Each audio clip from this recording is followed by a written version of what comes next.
Nederlands. Extra Journaal. Vers van de pers. Welkom bij Extra Journaal. Fijn dat u weer kijkt. We hebben het belangrijkste nieuws voor u op een rij gezet. En we beginnen met het bericht dat de BTP aan de slag gaat met AI.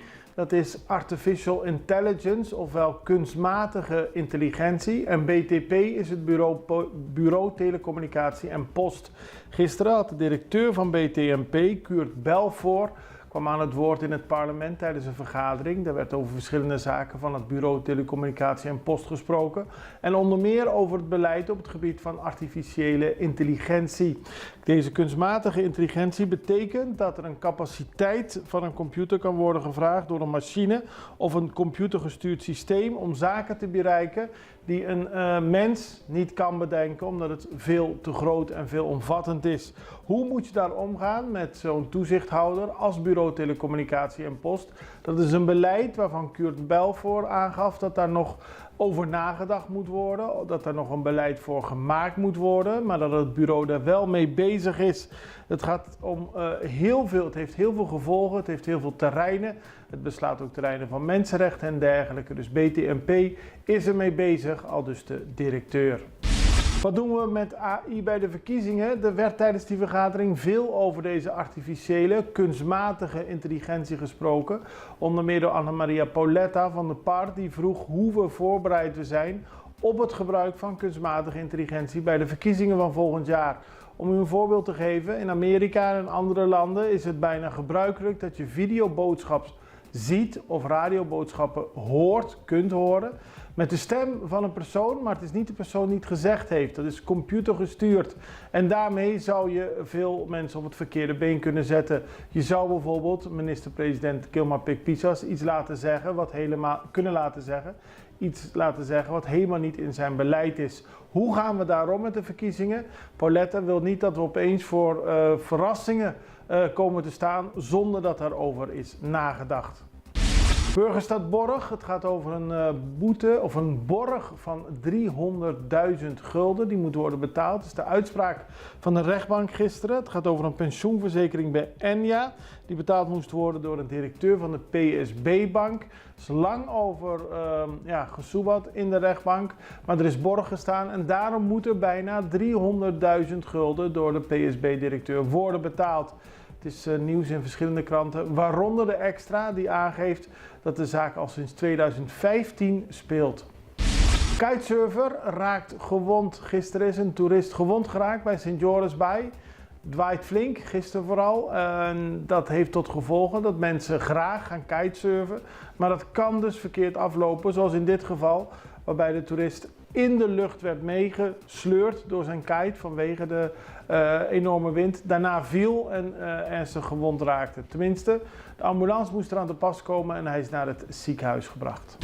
Opnieuw brand in auto. Vanochtend in de Oranjestraat is een rode Kia in de brand gevlogen. Opmerkelijk is dat de auto gisteren nog door een controleur is geserviced. Onder meer de olie moest ververst worden. Maar vanochtend vloog de auto in brand. Hij is helemaal uitgebrand. Kan niks meer mee gedaan worden. Brandweer van Steenrijk was snel ter plaatse en de vrouw is met de schrik vrijgekomen. Vandaag behandeling, gruwelijke moordzaak. Het was we hebben helaas te maken met verschillende moorden op Curaçao, maar dit was een moordzaak die tot veel afgrijzen zorgde. Op 18 juni vorig jaar werd bij Playa Canoa het lichaam van een zwaar toegetakelde man gevonden. Na onderzoek bleek dat de man in zijn slaap door zijn vrouw is vermoord met meerdere messteken. En daarna heeft de vrouw met haar zoon de man in de auto geplaatst en daarna het lichaam in Playa Canoa gedumpt. De man, de zoon van 27, liet eerst weten dat hij verantwoordelijk was. Nu zegt hij, nee, het is allemaal mijn moeder die het heeft gedaan. Ik heb alleen maar geholpen met het plaatsen van het lichaam in de auto. Zijn moeder geeft ook toe dat zij alles gedaan heeft. Ze wil dat de jongeman in afwachting van de rest van de rechtszaak naar huis mag om te zorgen voor zijn jongste zus. Dat heeft de rechter niet toegestaan.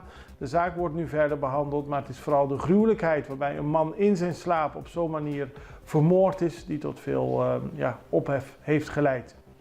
Dan, Pissas inspecteert stranden. De minister-president van Curaçao in zijn hoedanigheid van minister van Gezondheid ook, heeft de stranden bezocht. Die waren verwoest door de slechte weersomstandigheden in februari. Hij is onder meer naar Santa Cruz, Grote Knip en Playa Piscador gegaan en zag dat er flinke opknap heeft plaatsgevonden en dat de stranden, ook Kleine Knip is onder meer opgeknapt. Bij Daiboy zijn er werkzaamheden verricht. Dus bij heel veel stranden op Bandabao is de situatie weer in orde en kunnen toeristen en lokale mensen weer genieten van de prachtige Curaçaose stranden. We gaan even over naar een break en zijn zo bij u terug.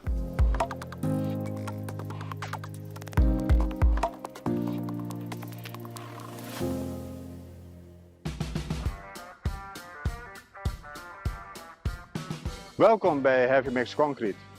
Heavy Mix Concrete is in 2009 opgericht door de familie Vieira. Toen de tijd bestond de vloot uit 4 betonmixers, 1 pomptruck en een hele simpele betonplant. Maar kijk nu wat het is geworden. 14 betonmixers, 6 betonpompen en een nieuwe betonbatchingplant.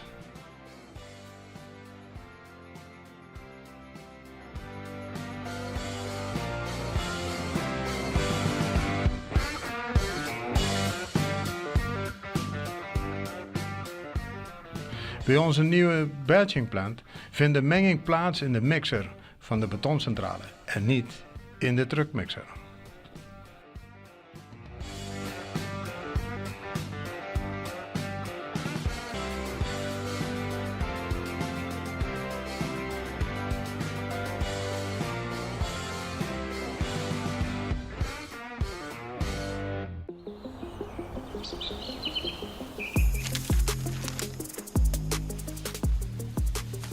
Welkom op Curaçao, een van de mooiste eilanden in de Caribië, een ware parel. En het is een eiland waar je van heel veel zaken kunt genieten. Van de natuur, van de zee, van het eten, van de mensen en zoveel meer. Curaçao is een eiland waar heel veel gebeurt op het gebied van politiek, cultuur, sport en zoveel meer. En Extra Journaal brengt het belangrijkste nieuws van Curaçao. Maar we hebben ook aandacht voor al het nieuws op Bonaire en Aruba en op de bovenwinden, Saba, Sint Maarten en Sint Eustatius. En we belichten al het nieuws van alle kanten. Het nieuws is duidelijk, actueel en vers van de pers.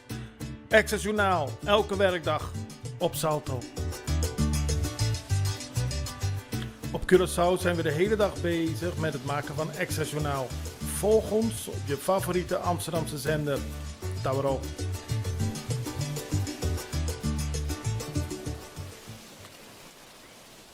We beginnen bij Bonaire, want daar is deze week een 33-jarige man aangehouden die drugs in de gevangenis wilde smokkelen. Het gaat om een man die in de justitiële inrichting Caribisch Gebied Nederland op bezoek ging bij een gedetineerde, waardoor de strenge controle werd opgepakt met verschillende zakjes met drugs in zijn zakken. Daarop heeft de politie een inval gedaan, een huiszoeking verricht in zijn huis in de Calle Quarta. Daar werden meer drugs en weegschalen aangetroffen. Deze zijn ook in beslag genomen en de zaak loopt nog. De kans bestaat natuurlijk dat de man nu zelf in de gevangenis wordt opgenomen, omdat hij geprobeerd heeft drugs te smokkelen. Meer nieuws op Bonaire, huiszoekingen in Rincon. De politie heeft gisterochtend vroeg 2 huiszoekingen verricht in Rincon. De huiszoekingen waren gericht op een woning aan de Calle Sochori en aan een woning aan de Calle Taki. De acties werden uitgevoerd als onderdeel van een lopend onderzoek naar recente diefstallen van voertuigen. Daarbij gaat het om e-bikes en scooters. Niet om auto's, wat we vaker gewend hebben, maar deze dieven richten zich speciaal op de elektrische fietsen en op scooters. Er werden in de ene woning 2 mannen van 21 en 19 gearresteerd en in de Kayataki een 19-jarige man gearresteerd. Er zijn verschillende voorwerpen in beslag genomen en de politie gaat door met het onderzoek naar de zaak. Dan weer terug naar Curaçao, of eigenlijk naar Turkije, want de nationale selectie, de nationale voetbalselectie, is begonnen aan het trainingskamp in Turkije. De spelers zijn goed aangekomen, zo laat de bond FFK weten, en het trainingskamp is begonnen onder leiding van de technische staf van Curaçao, die weer onder leiding staat van bondscoach Dick Advocaat. Op 21 maart wordt er in Turkije gespeeld tegen Hull City en 24 maart tegen Alanyaspor. Niet alle 23 geselecteerde spelers zijn aanwezig. Kevin Velina, Anthony van der Hurk en Xander Severina zijn geblesseerd en daarom is Joshua Zimmerman opgeroepen zich aan te sluiten. Suriname, daar is vandaag een belangrijke uitspraak geweest, opnieuw in de zaak van Desi Bouterse. Hij moet zijn straf van 20 jaar uitzitten, dat heeft het Hof van Justitie besloten. Die heeft besloten om het vonnis of de uitvoering daarvan niet te schorsen. Dat was gevraagd. Eind vorig jaar is Bouterse, de voormalig president, al veroordeeld tot 20 jaar gevangenisstraf voor zijn leidende rol bij de decembermoorden in 1982. Toen werden 15 tegenstanders van het regime vermoord. Nu hebben de advocaten gevraagd om opheffing van de straf. Dat is dus niet gebeurd, dus hij moet zich nog melden. Maar Bouterse is al 2 maanden voortvluchtig. Samen met zijn lijfwacht is hij niet meer gezien. Waar is hij? Dat weet ik niet. Dat weet ik niet. Heeft u wel contact met hem? Nee, ook niet. Hij gaat zich dus niet melden om 9 uur? Nee. Hij gaat zich niet melden. Nee. Waarom niet? Jullie weten zelf, iedereen, laten we elkaar niet voor de gek. Jullie weten dat dat een politiek proces is. Hij is er nu niet. Ik weet niet wat hij gaat doen. Ik heb geen contact met hem. Maar voorlopig is hij er niet. Maar heeft u hem voor het laatst gezien? Een paar dagen geleden. En wat na vandaag? Dus dat weet ik niet. Wij zijn hier, wij zijn als partij om hem te ondersteunen. En dan gaan we naar Colombia, want daar is belangrijk nieuws in de doorgaande vredesonderhandelingen. De Clan del Golfo, dat is een grote drugsbende van Colombia, heeft de deur geopend voor een herstart van onderhandelingen met de regering van president Gustavo Petro.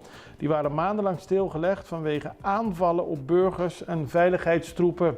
De bende heeft via hun advocaat laten weten dat ze willen verder gaan met de onderhandelingen. Maar volgens de president is het aan de groep om een eerste stap te zetten.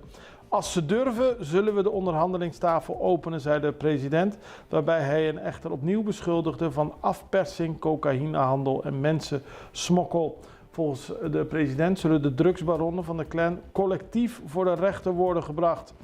Maart 2023 werd er voor het eerst gesproken om rust te brengen, omdat er een enorme reeks aanvallen op veiligheidstroepen in het noorden van het land plaats had gevonden.